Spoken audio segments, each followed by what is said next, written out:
Nako, mukhang ito na ang simula ng wakas ng Prime Water. Ang water concessionaire na inirereklamo ng lahat ng kanyang mga subscribers or ng lahat ng kanyang mga parokyano. Dahil sa bayad ng bayad, ala naman silang binabayaran. Sahod ng tubig, ala namang tubig na tumutulo. Prime Water, bilang na ang araw mo.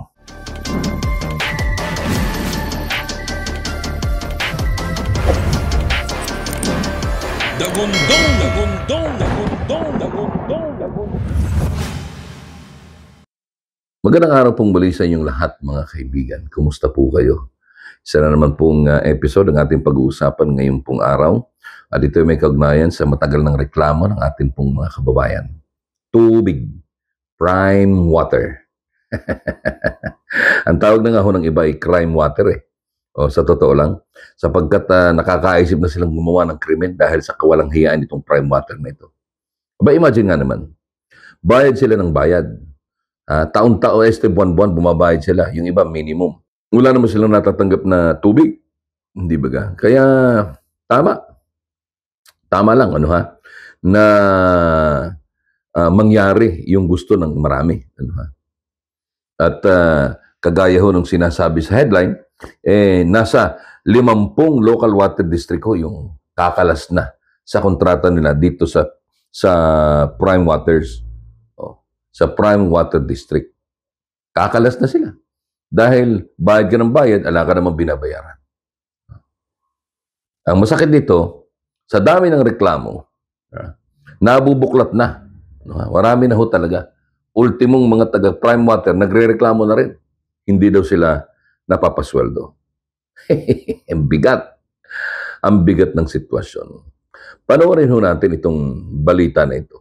At baka tayo meron hong mapupulot din eh. At pagkatapos sasabihin ko sa inyo ang iba pang mga bagong istorya hinggil sa Prime Water. Perwisyo na ang serbisyo, late pa magpasweldo. Ginisa ni Senator Raffy Tulfo ang Prime Water na mga bilyar sa Senate hearing kanina. Bilyon-bilyong piso raw kasi ang kinikita nito, pero kabi-kabila ang reklamo. Yan ang agenda report ni Hannah T. Kinwestiyon ni Senador Raffy Tulfo ang bilyones na net income ng Villar-owned Prime Water noong 2024 na nasa 1.34 billion pesos. Matapos isabina ang financial statements ng major water providers, nakita ni Tulfo ang malaking agwat sa numbers. Mula 2014 hanggang 2024, lumobo ang utang ng Prime Water mula 270 million pa halos 24 billion pesos. Pero sa halip na makita sa ground ang mga bagong pasilidad, pampahaba ng pipelines o mga water source project, bumaba pa raw ang value ng kanilang property, plant and equipment mula 5.48 billion noong 2020 pa 3.3 billion noong 2024. May mahigit 90 million din na hindi pa rin naibabayad sa isang contractor na gumawa ng leak repairs at iba pang projects sa iba't ibang Prime Water site, billings na overdue pa mula 2023. Sa mga water district gaya ng Sasilang, ilang beses nang naantala ang sweldo ng mga empleyado at security personnel na dapat ay protektado sa ilalim ng joint venture agreement. Napaisip po tayo, kung kaya nyo kumita ng bilyon, bakit hindi nyo po kaya maglabas para sa sahod at bayarin sa mga contractors? Since 2022, Prime Waters have been earning billions. Hindi po piso-piso yan, na bilyones po yan ang pinag-usapan natin. Sana naman naramdaman ito ng mga consumers. Nagsagawa rin ng malawakang survey ang komite sa mahigit 70 water districts na may JVA sa Prime Water. 61 ang nagsabing hindi sila satisfied sa serbisyo ng kumpanya, habang 52 ang nasa pre-termination o termination process na. Pero 21 lang ang may kapasidad na mag-take over sakaling umapaw na ang aberya. Sa mga lugar gaya ng Santa Cruz, San Fernando at Dasmariñas, kung saan sinuspinde ng mga LGU ang business permit ng Prime Water, mas mabilis daw ang naging pag-angat ng serbisyo dahil nakatake over na ang mga local water district. Ito ay base sa police power ng mga LGU sa ilalim ng Local Government Code. Lumalabas din na hindi tugma ang CAPEX o capital expenditure na nakasaad sa mga kontrata sa totoong assets ng Prime Water. Sa 75 JVAs, tanging 26 billion lang daw ang nakarecord na service concession assets na ang average ay 346 million lang per water district. Kapos ito sa mga pangako nila, 518 million sa Santa Cruz, 1.6 billion sa Dasmariñas at 510 million sa San Pedro sa unang 5 taon pa lang. Sa dami ng reklamo, maduming tubig, mahinang supply, fraudulent lab results at paulit-ulit na project delays, mariing iginiit ni Tulfo na kailangan na ng agarang solusyon. Prime Water, we ask you to meet us halfway. If you want this problem to go away, maybe it's time to walk away. There's still a chance for you to be the solution. Allow for a smooth mutual termination for those JVAs that wish to terminate. Handa raw ang Senado na mag-hearing ng mag-hearing hanggang may narereklamong walang tubig. Magpapasko na raw kasi at tubig pa rin ang nasa wishlist ng milyong-milyong mga Pilipino. Para sa agenda, Hannah Tia, Billionaire News Channel. Daming problema. Kaya marami nang gustong kumalas. May mga nauna na tayong balita tungkol doon sa plano na tapusin na yung kanilang kontrata with the Prime Water. Hindi ko maalala yung ibang mga nadaanan natin balita. Pero recently, ang lalawigan po ng Quezon ay tatapusin na rin nila yung kanilang kontrata dito sa Water District, dito sa Prime Water. Dahil yung Quezon Metropolitan Water District talagang umaaray na rin. Talagang napakapangit ng kanilang serbisyo. Totoo naman. Kasi, pakiramdaman mo, nagbabayad ka nang wala kang binabayaran. How would you feel? Pinangakuan ka. So, kung ito ay nagagawa ng ibang mga local government units, hindi pa siguro panahon na rin para reviewin nitong mga LGU na ito yung kanilang kontrata with the Prime Water. Pwede ba kayong kumalas? Pwede bang hindi? Pwede ba kayong kumalas or hindi ba pwede? Bakit hindi ka pwedeng kumalas? So yan ay lahat yan, it should be stipulated doon sa concessioner agreement or concession agreement between the water district and the Prime Water. Yan.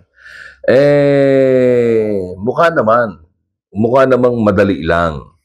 Walang ibang balakid. Dahil kung yung iba nga kaya na nilang kumalas diba? So, the rest may also get away from Prime Water if they would like to. Pero kung nakikinabang naman ang mayor sa kinikita ng Prime Water kahit walang serbisyo binibigay, ay hindi rin papayag si mayor or hindi kikilo si mayor. The mayor or the LGU will not initiate move or actions against Prime Water unless na mayroon na talagang mabigat na clamor. Pero this time, more than 50 local water districts, including Quezon Province, ang gusto ng kumalas dito sa Prime Water na ito. Sapagkat sa laula Di ba? Sa laula. Kaya bukod sa pagkalas, kasuhan nyo rin ang Prime Water. Kasuhan nyo ng syndicated or large-scale staffa. Sapagkat sinisingilan kayo na wala namang nakukuhang serbisyo sa inyo. Di ba? Wala sila nakukuhang serbisyo sa inyo. Kaya sabihin natin, may dumarating naman tubig Kaya meron kayong minimum. Yung minimum, alam mo kung ikaw ay solo sa bahay o 3 lang kayo, or 4, 2 anak, yung minimum palagay ko, kung liban lang kung kayo talagang masyadong maluho sa tubig, hindi mo naaabot ng 1 buwan yan Sumobra man, konti lang. Hindi ka babayad niya ng 700, 600, up to 1,000. Yan ang masakit na katotohanan. Kaya buti na lang naisip ng marami. Natapusin na yung kanilang kontrata dito sa Prime Water na ito. Swerte ho ninyo. Sapagkat habang inaayos ninyo ang pagkalas ninyo sa Prime Water para gumanda ang serbisyo at muling makabalik sa dating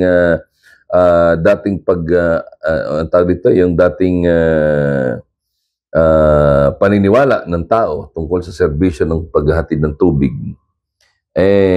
kumalas na kayo sa water district o sa prime water. Mabuti kayo. Sabi, pero mabuti nga kayo dahil meron mga lugar na hindi makakalas dyan, lalo na yung bayan po ng Ubando dyan sa lalawigan ng Bulacan. Ngayon ay iniimbestigahan ang Ubando Water District dahil nga sa hindi makatarong ang serbisyo nito na napakamahal ng kanilang minimum doon. Kanilang minimum doon, 425 pesos. Samantalang yung iba sa atin, ang minimum ay 200 plus lang, hanggang 300. Kaya, yung mga balita na yan, kaya buti na lang at tayo nandirito na ipaparating natin sa kinaukulan. Which unfortunately, wala hong magagawa ang LGU sa pagkakataon po na ito. The very same LGU na siya naman pumirma sa mga naunang kasunduan. Wala silang magagawa, hindi dahil ayaw nilang gawin. Wala silang magagawa dahil hindi nila kayang gawin, kundi wala silang magagawa sapagkat meron silang pinirmahang kasunduan na kapag ikaw LGU ay kumalas sa kasunduan ito, babayaran mo yung projected income namin hanggang sa katapusan ng kontrata. Yan sa madaling sabi, luging-lugi ang mga taga-Ubando. Mahal na ang kanilang tubig. Magkakaroon pa sila ng utang sa water district na hindi mo nila personal na babayaran, yung kanilang supposedly serbisyo galing sa kanilang tax o pera ng taong bayan na matatanggap ay hindi, mapupunta ito sa tubig. Palagay nyo ba yung mga politiko ibubunod sa sarili ng pera para bayaran yung mga serbisyo na ganyan? Hindi. Kaya lugi ang mga taga-Ubando. Kaya pasalamat kayo yung mga taga-Prime Water at yung ibang hindi pa, kagaya ng Santo Tomas, Batangas, Mayor Art Jun Marsigan, galing-galing yung iba'y nag-aayawan ikaw na lang hindi. Ikaw gay nakikinabang sa pera ng Prime Water. Nasamantalang kung tutusan, pag upo pa lang, pwede mong unahin ito at habang umaandar ang panahon, di nakikipag-usap ka sa ibang mga water district. Para ikang idugtong sa iyong linya. Hindi, ang mayor kasi ng Santo Tomas ay basurero. Basurero. Hindi ko naman minamasama kasi gusto niya makitang malinis ang lungsod. Tama naman yun. Kaya lang parang nalalagpasan niya yung ilang mga bagay, mga mahalagang gampanin na kanyang dapat ay ginagawa. Isa na nga itong usapin ng Prime Water. But anyway, again, sa mga LGU at saka sa Quezon Province, yan, kudos. At least, kayo ay meron ng makakawala na kayo dito sa Prime Water nito na nagsabing na nagpatupad ng isang joint venture agreement para sa ikaunlad ng water service na hindi naman nangyari. Sa ngalan po ng ating mga kasama, si Manteban, thank you very much. Ako pa rin po inyong iyamanin, sexy at swabing komentarista dito po sa YouTube. Ronda Ramos po until next episode ng ating pong programa na patuloy gumigising sa mga nagtuturug-turugan gamit ang ingay ng dagundong.